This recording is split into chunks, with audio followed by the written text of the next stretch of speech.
Yan, ito po yun.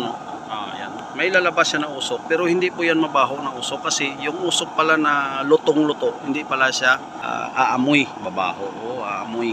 Yan, madali lang po gawin. So bali bibili kayo ng elbow na yung 90 degree lang na elbow. Tapos itong takip lang siya. Tapos butasan nyo lang ng konti, lagyan nyo ng steel wool. So yun So kahit na i-welding nyo ito dyan, walang problema, basta ang importante dito mabuksan para kung gusto natin linisan, matatanggal po siya. So kung nakikita nyo, hindi po siya nagbabago yung apoy niya. Tuloy-tuloy lang po yung apoy niya.